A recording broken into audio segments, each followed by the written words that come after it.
دوستوں میں ہوں عبدالباسط اور آپ دیکھ رہے ہیں کلیڈوسکوپ۔ بھارت میں مسلمانوں کے حالات تو ہم جانتے ہی ہیں، لیکن ایک بڑی دلچسپ کتاب آئی ہے، ہمارے جاننے والے ہی جرنلسٹ ہیں بھارت میں، آکار پٹیل، بڑے جانے پہچانے اور مشہور و معروف جرنلسٹ ہیں اور بڑا بے باک لکھتے ہیں۔ تو انہوں نے ان کی ایک کتاب ریسنٹلی پبلش ہوئی ہے جس کا ٹائٹل ہے اور ہندو راشٹر۔ تو اس میں وہ کچھ ایسے فگرز بتاتے ہیں جو کہ بڑی تشویشناک ہیں، اور جو لوگ بھارت کی جمہوریت پہ بات کرتے ہیں یا اس کی بڑی تعریف کرتے ہیں اور یہ سمجھتے ہیں کہ وہاں مائنارٹیز کے ساتھ بہت اچھا ہو رہا ہے، تو میں سمجھتا ہوں کہ ان کو یہ کتاب ضرور پڑھنی چاہیے۔ تو اس کتاب میں سے ہی کچھ چند میں نے اعداد و شمار آپ کے سامنے پیش کرنا چاہتا ہوں، تاکہ آپ کے بھی علم میں رہے کہ بھارت میں خاص طور پہ مسلمانوں کے ساتھ کیا ہو رہا ہے۔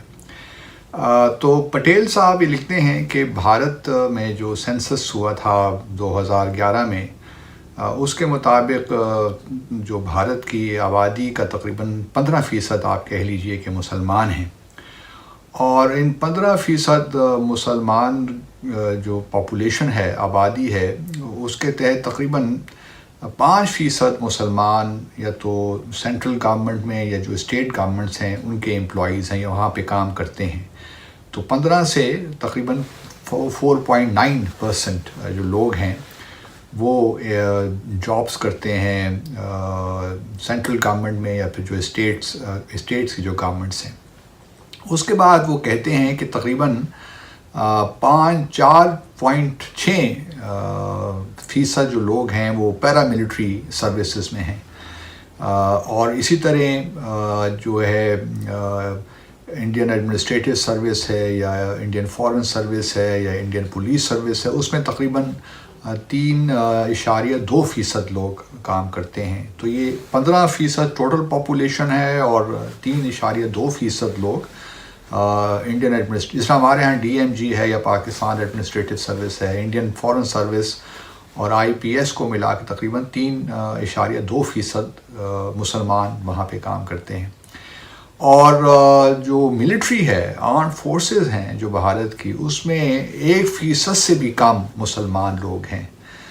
تو کہاں 15% پاپولیشن اور کہاں 1% سے بھی کم انڈین آرمڈ فورسز میں مسلمانوں کی ریپرزنٹیشن۔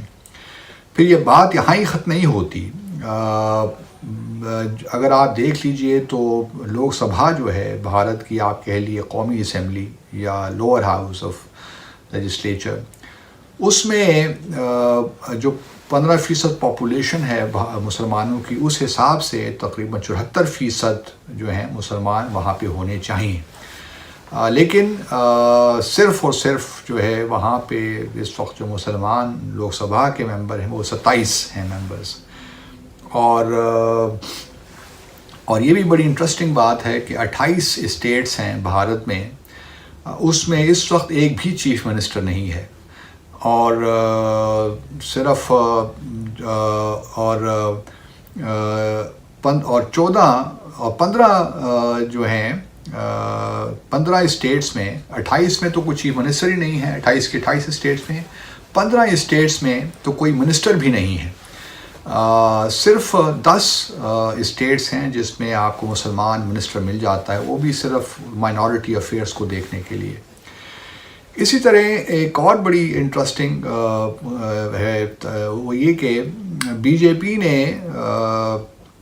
جے پی کا کوئی بھی نہ 2014 میں جب وہ الیکشن جیتے، نہ اور 2019 میں جب وہ انتخابات جیتے، کوئی بھی مسلمان لوک سبھا کا ممبر نہیں ہے ان کی جانب سے۔ مطلب یہ ہے کہ قومی اسمبلی میں یا لوور ہاؤس میں ان کا کوئی مسلمان بی جے پی کو ریپرزینٹ نہیں کر رہا لوک سبھا میں۔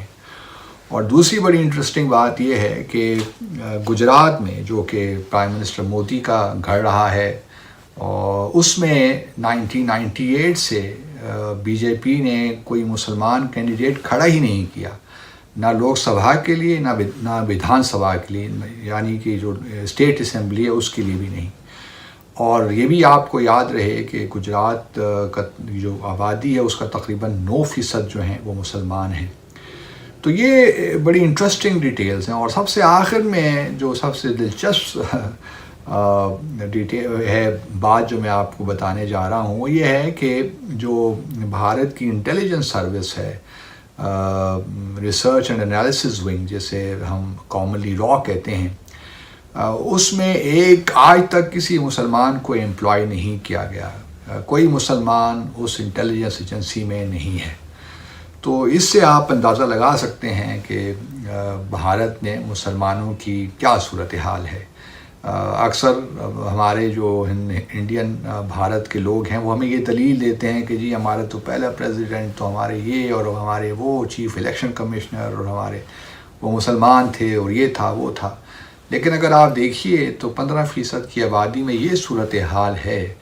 اور مسلمانوں پہ خاص طور پہ یہ معاملہ ہے ان کے ساتھ، کیونکہ اور اس حکومت کا تو خاص طور پہ ایک جو رجحان ہے مسلمانوں کی طرف وہ سب پہ واضح ہے. اور لگتا یہی ہے کہ جب تک بی جے پی کی حکومت رہے گی وہاں مسلمانوں کے ساتھ یہی حالات رہیں گے. اب تو اور بہت سے ایشوز بھی شروع ہو گئے ہیں، اذان کے ایشوز ہیں، حجاب کے ایشوز شروع ہو گئے ہیں، اور پھر اس سے پہلے ہم جانتے ہیں کہ گھر واپسی کا بھی معاملہ ہے، لو جہاد کے بھی ایشوز ہیں. تو کن کن ایشوز کے نام لیں مسلمانوں کے تعلق سے. تو بی جے پی کی حکومت سے ہم کوئی اچھی امید نہیں رکھ سکتے.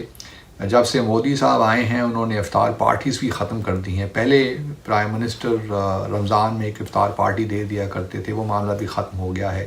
اس کے بعد پھر جب تک ان کے صدر نہیں تھے کچھ وقت صدر جو ہے صدر کرتا رہا افطار پارٹی، لیکن وہ بھی اب شاید رسم ختم سی ہو گئی ہے. تو مسلمانوں کے حالات جو ہیں بس ایسے ہی ہیں. آپ پروپیگنڈا سنتے رہا کریں بھارت کی جانب سے، لیکن حقیقت تو یہی ہے کہ مسلمانوں کے حالات بہت برے ہیں. اور ہمیں پوری ہمدردی ہے مسلمانوں کے ساتھ. اور ہم چاہیں گے کہ جو ہے وہاں جو مائنورٹیز ہیں خاص طور پہ مسلمان اور کرسچنز ان کے حالات کو بہتر کیا جائے. اور یہ ہم سب کی ذمہ داری بھی بنتی ہے. خاص طور پہ پاکستان میں تو اس لیے بھی ذمہ داری ہے کہ ہم نے بھارت کے ساتھ 1950 میں ایک نہرو لیاقت پیکٹ سائن کیا تھا، اور اس کے تحت ہماری یہ اوبلیگیشن ہے کہ ہم وہاں مسلمانوں کے لیے خاص طور پہ آواز اٹھائیں جو ان کے ساتھ مظالم ہو رہے ہیں، جو ان کو اقتصادی یا تعلیمی اعتبار سے پیچھے رکھنے کی کوشش کی جا رہی ہے، اس پہ بھی آواز اٹھائیں. تو یہ میں نے کہا کہ کچھ انٹرسٹنگ ڈیٹیلز تھیں تو میں نے کہا کہ آپ کے ساتھ شیئر کروں. اور یہ میری طرف سے نہیں ہے، یہ جو میں نے پہلے ذکر کیا آکاش پٹیل جو ان کے بہت نامی گرامی جرنلسٹ ہیں اور بڑا اچھا لکھتے ہیں، یہ ان کی کتاب سے میں نے ساری تفصیلات آپ کے سامنے رکھی ہیں. دیکھتے رہیے کلائڈوسکوپ. اللہ حافظ.